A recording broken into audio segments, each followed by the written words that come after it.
여러분이 가장 궁금해 하시는 건 딱 하나겠죠. 그래서 시바이누 올해 오릅니까 내립니까? 결론부터 아주 냉정하게 말씀드리겠습니다. 그 질문은 틀렸습니다. 2026년을 단순히 오른다 내린다 이 한 줄로 정리하려고 하면 죄송하지만 여러분은 무조건 틀리게 되어 있습니다. 왜냐고요? 2026년은 방향의 싸움이 아닙니다. 바로 레짐, 즉 시장 체질의 싸움이기 때문이죠. 지금 시장이 돈을 밀어주는 환경인지 아니면 빨아들이는 환경인지 이 판의 성격부터 읽는 게 먼저고 가격은 그 다음 문제입니다. 솔직히 말씀드리면 이 레짐을 읽지 못하면 2026년은 여러분들에게 돈을 버는 해가 아니라 멘탈이 부서지고 계좌가 갈려 나가는 해가 될 것입니다. 오늘 영상에서는 남들 다 하는 차트를 줄 긋고 그런 거 안 합니다. 2026년 시바이누의 운명을 결정지을 거시 유동성, 구조적 수요, 그리고 물량의 행동 이 세 가지 핵심 지표를 통해 우리가 어떻게 살아남아야 하는지 그 생존 전략을 낱낱이 파헤쳐 드리겠습니다. 사람들이 시바이누를 볼 때 보통 뭐부터 보나요? 네, 차트 켜고 캔들 보고 이평선 봅니다. 하지만 저는 2026년에는 차트보다 먼저 세 가지를 봅니다. 첫째, 거시 유동성. 둘째, 구조적 수요. 셋째, 공급과 물량의 행동입니다. 원리는 간단합니다. 이 세 가지 지표가 같은 방향을 가리키면 그때가 바로 강력한 추세가 나오는 구간입니다. 하지만 하나라도 엇박자가 난다면 그건 추세가 아니라 위아래로 사람을 털어먹는 잔인한 변동성의 장입니다. 그때 가서 내가 틀렸나 하고 자책해봐야 소용없습니다. 시장은 원래 그렇게 사람을 흔들어 놓고 출발하거든요. 하나씩 뜯어보겠습니다. 먼저 거시 유동성입니다. 뉴스에서 말하는 금리 인하 한다 만다 그 한 줄에 속지 마세요. 핵심은 명목 금리가 아닙니다. 우리가 봐야 할 건 실질 금리, 달러의 힘, 그리고 금융 여건입니다. 공식은 이렇습니다. 실질 금리가 내려가고 달러가 약해진다? 이러면 돈은 본능적으로 은행 밖으로 기어 나옵니다. 어디로 갈까요? 주식, 코인 같은 위험 자산으로 갑니다. 이건 비트코인만의 호재가 아니라 자본의 본능입니다. 반대로 실질 금리가 버티고 달러가 강해진다? 시바이누가 아무리 좋은 기술을 내놓아도 소용없습니다. 시장은 현금이 왕 모드로 돌변하니까요. 이럴 때 투자자들이 가장 많이 망하는 이유가 뭔지 아세요? 이번엔 다르다 라는 말을 너무 빨리 믿는 겁니다. 거시 환경이 아니오라고 말하는데 혼자 예라고 외치며 들어가는 거, 그게 바로 지옥으로 가는 급행열차죠. 두 번째는 구조적 수요입니다. 여기서 중요한 건 어떤 기관이 샀다더라 하는 찌라시가 아닙니다. 수요와 습관이 되었느냐를 봐야 합니다. ETF가 승인되고 나서 시장은 완전히 바뀌었는데요. ETF는 단순한 이벤트가 아니라 이제 시장에 거대한 배관이 깔리는 겁니다. 배관이 생겼다는 건 돈이 들어올 때도 규칙이 있고 나갈 때도 규칙이 있다는 뜻이죠. 그래서 2026년에는 오늘 유입, 내일 유출 같은 하루치 데이터에 일희일비하지 마시길 바라겠습니다. 그래서 2026년에는 오늘 유입, 내일 유출 같은 하루치 데이터에 일희일비하지 마세요.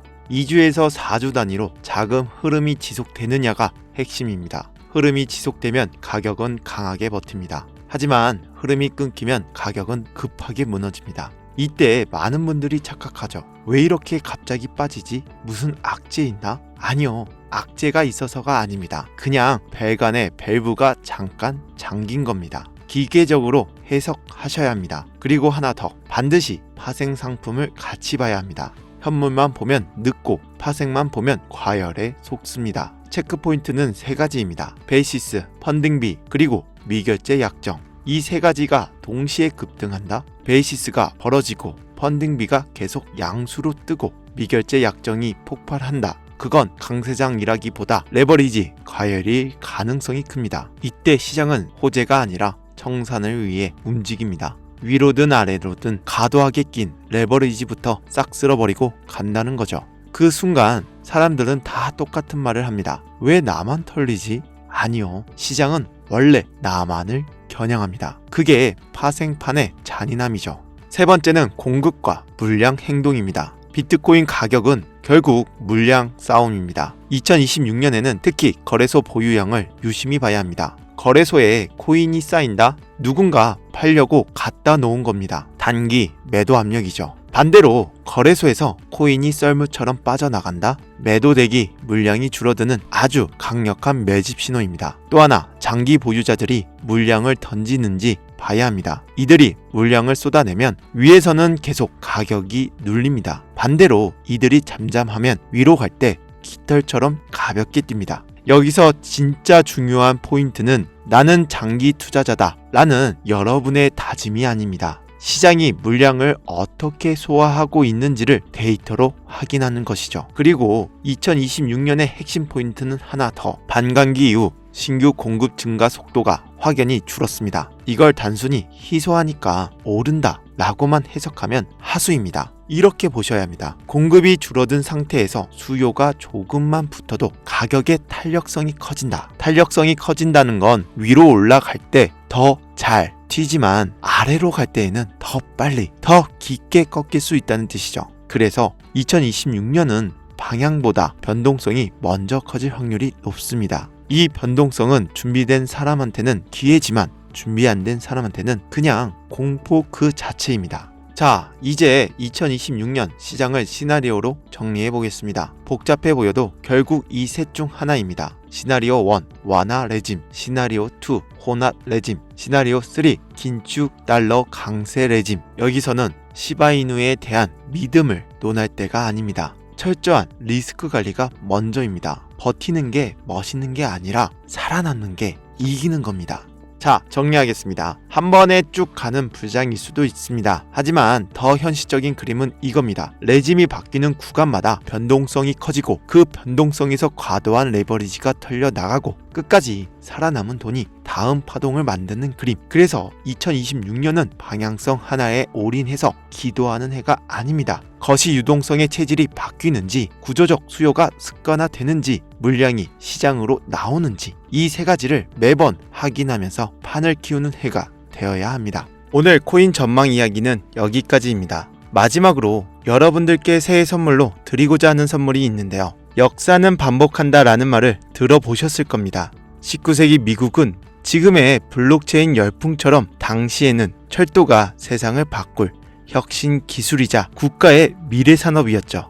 남북전쟁 이후 서북 개척과 맞물려 전 국토에 철도망이 깔렸고 유럽의 자본과 월가의 투자금이 미친 듯이 쏟아져 들어왔습니다. 수익성이 전혀 없는 구간까지 무리하게 철로를 깔았고 관련 주식과 채권이 남발됐죠. 지금의 무분별한 알트코인 상장이나 실체 없는 프로젝트의 ICO 열풍과 똑같지 않나요? 그 결말은 어땠을까요? 1873년 철도 투자를 주도하던 제이쿡은행의 파산을 시작으로 주도산이 이어졌고 시장은 대공황에 빠졌습니다. 최근 우리가 겪었던 루나 사태나 FTX 파산처럼 버블이 터지면서 수많은 코인 가격은 수직으로 하락했고 많은 프로젝트가 먼지처럼 사라졌습니다.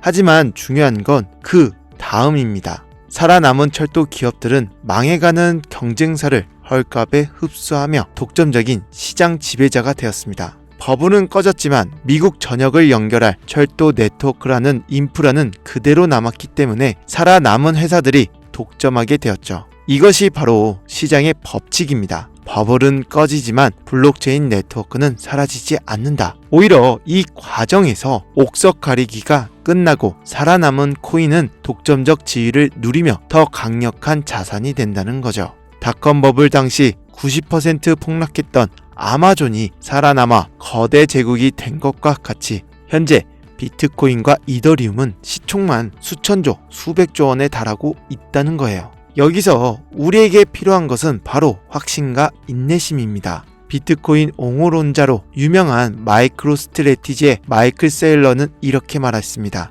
변동성은 생동감이다. 가격이 떨어지는 공포를 견디지 못하면 100배의 수익을 누릴 자격도 없다. 또한 과거 비트코인을 돈세탁 지표라고 비판했던 블랙록의 레리 핑크 회장조차 태도를 완전히 바꿨습니다. 비트코인은 그 어떤 정보보다 큰 국제적인 자산이다. 디지털 금으로서의 역할을 할 것이다. 세계 최대 자산 운용사의 수장이 인정한 지금 시장은 이제 단순한 투기판을 넘어 제도권 금융으로 진입하고 있습니다. 아마 지금도 이제 코인은 도박이다, 끝물이다 라고 생각하시는 분들이 계실 겁니다. 하지만 역사는 반복되고 비트코인 반감기 사이클은 돌고 돕니다. 공포에 질려 시장을 떠날 때가 아니라 남들이 떠난 자리에 남은 진짜를 주워 담아야 할 때라는 거죠. 과거의 고통스러운 하락장은 미래의 부장을 위한 준비 과정일 뿐입니다. 진짜 기회가 왔을 때 놓치고 싶지 않으시다면 지금부터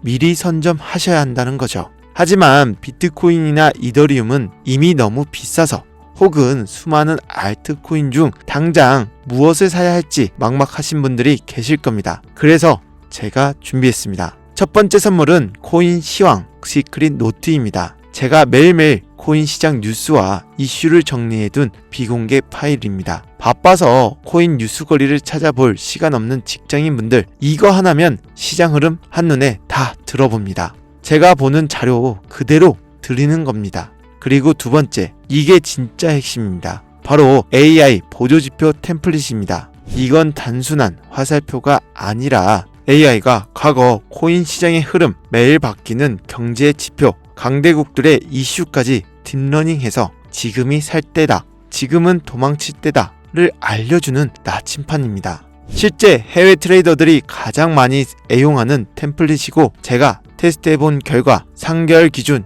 약 96% 이상의 적중률을 보여줬습니다. 기관들이 주가를 흔들 때 우리 같은 개미들은 당할 수밖에 없는데 이 지표는 그 속임수까지 걸러낸다는 거죠. 원래는 뒷거래 시장에서 돈 받고 거래되는 템플릿이지만 제 채널이 사라질 각오를 하고 소수의 구독자분들께만 무료로 풀려고 합니다. 그리고 마지막으로 강조드리지만 전 종목 공유를 비밀로 시청자에게 금전 요구, 유로 리딩을 일체하지 않으니까요. 사칭 사기만 주의해 주시기 바라겠습니다. 자, 서론이 길었습니다. 이 귀한 자료들 어떻게 받는지 딱 정해드릴게요. 여러분들께 바라는 건 딱 하나입니다. 채널 좀 더 키워주세요. 지금 바로 구독과 좋아요 한 번씩 눌러주세요. 댓글창에 여러분이 필요한 자료를 적어주시면 됩니다. 매일 정리된 시황 자료가 필요하다면 비공개 파일, 매수 매도 타이밍을 알려주는 AI 지표가 필요하다면 보조 지표, 나는 욕심쟁이라 둘 다 필요하고 종목 추천도 해달라. 그럼 둘 다 적어주셔도 됩니다. 정말 간단하죠. 곧 다가올 불장의 주인공이 되고 싶으시다면 구독과 좋아요는 꼭 눌러주셔야 한다는 거 잊지 마시길 바라겠습니다. 댓글 다는 거 1분도 안 걸립니다. 이번 기회에 저의 노하우가 담긴 이 선물들 꼭 받아가셔서 손실은 멈추고 원금 회복을 넘어 진짜 수익을 내는 투자를 하셨으면 좋겠습니다. 긴 영상 시청해주셔서 감사합니다. 저는 다음 영상에서 더 강력한 정보로 찾아뵙겠습니다. 감사합니다.